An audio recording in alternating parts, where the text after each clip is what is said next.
Tutorials. My self Shreyansh और आज हम बात करने जा रहे हैं क्लास 9 का चैप्टर फ्रेंच रिवॉल्यूशन का पार्ट 9। ठीक है, पिछले लेक्चर में हमने क्या पढ़ा था? तो पिछले लेक्चर में हमने देखा था कि 1793 से 1794 का जो टाइम पीरियड था, रेन ऑफ टेरर जिसे बोला गया, आतंक का शासनकाल, उस टाइम पीरियड में क्या क्या टेरर वहां पे फैला था, मैक्सिमिलियन रॉबेस्पियर ने क्या क्या सोसाइटी में चेंजेस लाए थे और किस तरीके से उसका खात्मा हुआ था, मैक्सिमिलियन रॉबेस्पियर का किस तरीके से द एंड हुआ था। मैंने बताया था कि मैक्सिमिलियन रॉबेस्पियर के बाद वहां का कॉन्स्टिट्यूशन दोबारा से चेंज हुआ और इस बार अब एक नया सिस्टम आने वाला था, एक नई बॉडी फॉर्म होने वाली थी जिसका नाम था डायरेक्टरी, और अब आगे वो रूल करने वाली थी। इस लेक्चर में हमें यही पढ़ना है कि डायरेक्टरी क्या थी और वो कब से कब तक रूल की और वो मींस उसका क्या फंक्शन था, कैसे था। तो सारी चीजें देखते हैं इस लेक्चर में। देखो, पहली चीज डायरेक्टरी रूल फ्रांस। इसको पहले मैं एक ब्रीफ आउटलाइन स्टोरी की तरह बता दे रहा हूं, डिक्टेट कर दे रहा हूं, बाद में टॉपिक पे आएंगे। देखो हुआ क्या था 1794 में जब रॉबेस्पियर का द एंड हुआ तो उसके बाद वहां पे क्या हुआ, एक नया कॉन्स्टिट्यूशन बना। सबसे पहली बार जब वोटिंग सिस्टम हुआ था तो वहां पे सिर्फ एक्टिव सिटीजन को वोटिंग राइट मिला था। सेकेंड बार जब हुआ तो ऑल एबव 21 को वोटिंग राइट्स मिला, और तीसरी बार अब जब वोटिंग होने वाला था तो इस बार एक बार फिर से वोटिंग का सिस्टम चेंज हुआ और इस बार सिर्फ और सिर्फ प्रॉपर्टाइज्ड सेक्शन के लोगों को वोट मिला। प्रॉपर्टाइज्ड सेक्शन मतलब उन लोगों को वोटिंग राइट मिला जिन लोगों के पास अच्छी खासी संपत्ति थी, जो प्रॉपर्टाइज्ड थे, जिनके पास पैसे थे। ठीक है, नॉन प्रॉपर्टाइज्ड सेक्शन को वोटिंग राइट्स नहीं दिया गया, they were denied from getting voting rights. देखो 1794 की बात है, 1794 जुलाई से जब रॉबेस्पियर का एंड हुआ उसके बाद से ये सिस्टम चल रहा है।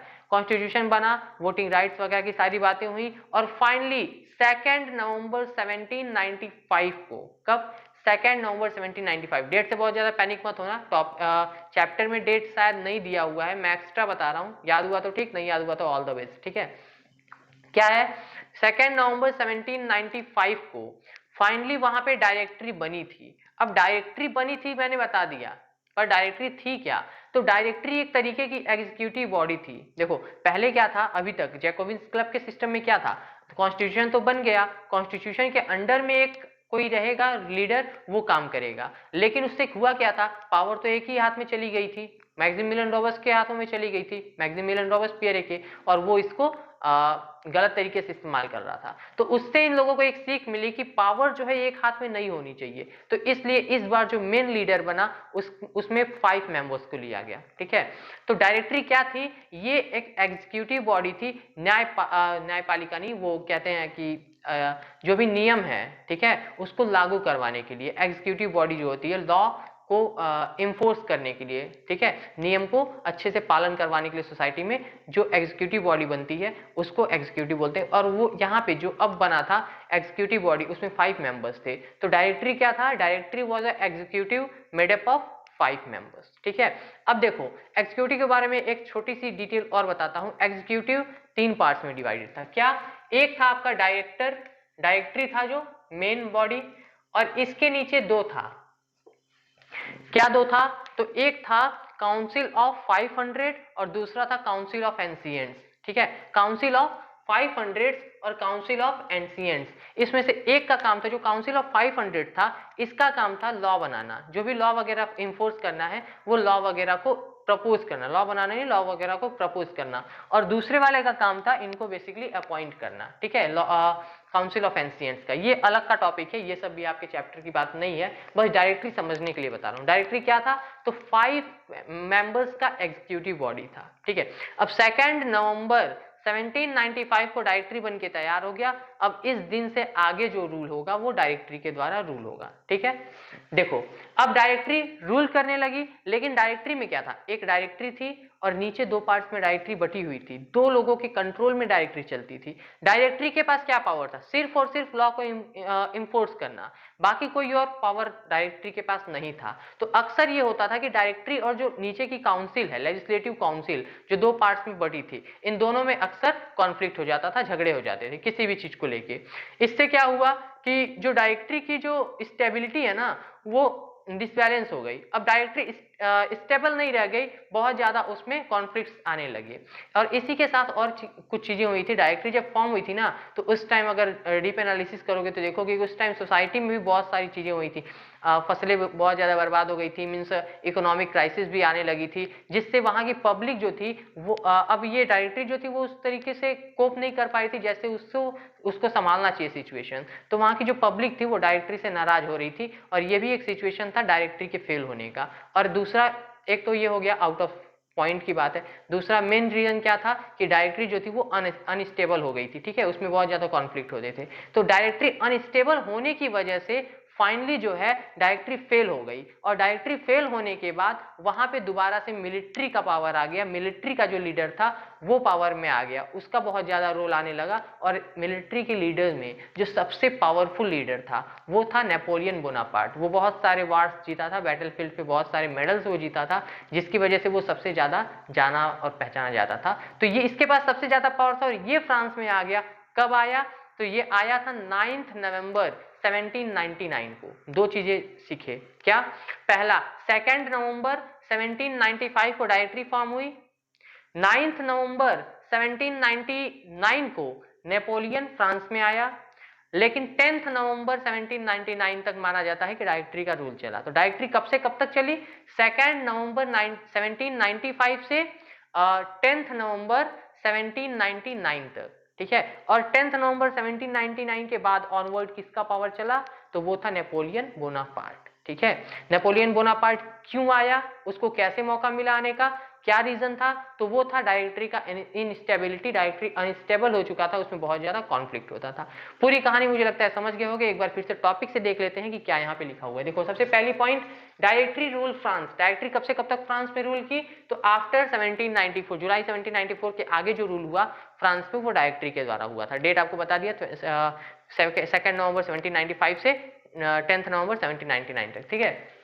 देखो, एक नया कॉन्स्टिट्यूशन बना था जिसमें denied voting rights to non propertise section. जो नॉन प्रॉपर्टाइज सेक्शन था सोसाइटी का, जिनके पास पैसे नहीं थे, उनको वोटिंग राइट्स नहीं दिया गया, ठीक है। प्रॉपर्टी नहीं थी, बेसिकली पैसे नहीं कह सकते हो। तो न्यू कॉन्स्टिट्यूशन बना जिसमें वोटिंग राइट्स को दोबारा से चेंज किया गया। और ये जो न्यू कॉन्स्टिट्यूशन बना था, इससे एक चीज आई, क्या? इलेक्टेड लेजिस्लेटिव काउंसिल, एक स्पेशल बॉडी इलेक्ट होके आई। मतलब दो पार्ट में था, 2 इलेक्टेड लेजिस्लेटिव काउंसिल, जिसको मैंने अभी यहाँ पे डिस्कस किया। तो 2 इलेक्टेड लेजिस्लेटिव काउंसिल बना, एक था काउंसिल ऑफ 500, दूसरा था काउंसिल ऑफ एंशिएंट्स, ठीक है। तो न्यू कॉन्स्टिट्यूशन बना, कॉन्स्टिट्यूशन के थ्रू 2 इलेक्टेड लेजिस्लेटिव काउंसिल बना। और ये जो इलेक्टेड लेजिस्लेटिव काउंसिल था, इन्होंने अपॉइंट किया 5 मेंबर्स को to work in the directory. Directory में काम करने के लिए 5 मेंबर्स को अपॉइंट किया। अब डायरेक्टरी क्या थी? तो directory was an executive made up of 5 members. 5 members का बना हुआ एक एग्जीक्यूटिव बॉडी था। यहां तक क्लियर है पूरा पॉइंट?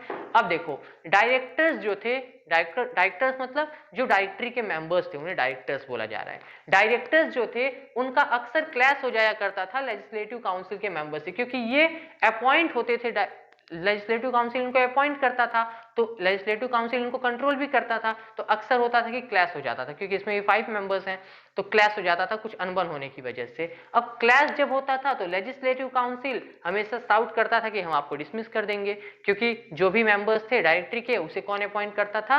तो काउंसिल। तो काउंसिल हमेशा धमकी देता था कि हम आपको निकाल देंगे डायरेक्टरी से, ठीक है। अब ये जो चीज थी कि हमेशा शाउट करना, क्लैश होना, इस वजह से जो डायरेक्टरी था वो ढंग से काम नहीं कर पा रहा था, और हमेशा उसमें अनस्टेबिलिटी बनी रहती थी, और फाइनली वो फेल हो गई, ठीक है। डायरेक्टरी में कॉन्फ्लिक्ट होने की वजह से डायरेक्टरी फेल हो गई, और डायरेक्टरी फेल होने की वजह से, पॉलिटिकल इनस्टेबिलिटी की वजह से डायरेक्टरी फेल हुई, और डायरेक्टरी फेल होने की वजह से paved way to military director. अब डायरेक्टरी फेल हो गई तो ये एक रास्ता दे दिया मिलिट्री डायरेक्टर्स को, और मिलिट्री डायरेक्टर्स में सबसे पावरफुल नेपोलियन बोनापार्ट। तो अब नेपोलियन बोनापार्ट पावर में आ गया। अब देखो, नेपोलियन बोनापार्ट पावर में कब आया? 10 नवंबर 1799 को। 10 नवंबर 1799 से 1804 तक वो सिंपली काम किया, पर 1804 में वो अपने आप को फ्रांस का एम्परर घोषित कर दिया था, ठीक है। एम्परर बना दिया था, वहां का शासक बना दिया था। तो यहाँ पे जो 1799 तक की बात है, ये आपका कंप्लीट हो गया फ्रेंच रिवॉल्यूशन, ठीक है। फ्रेंच रिवॉल्यूशन पूरी तरीके से यहाँ पे कंप्लीट हो चुका है। अब इसके बाद का जो भी पॉइंट है वो आप नेक्स्ट क्लास में पढ़ोगे, 1 साल बाद पढ़ोगे, ठीक है, 1 साल वेट करना पड़ेगा।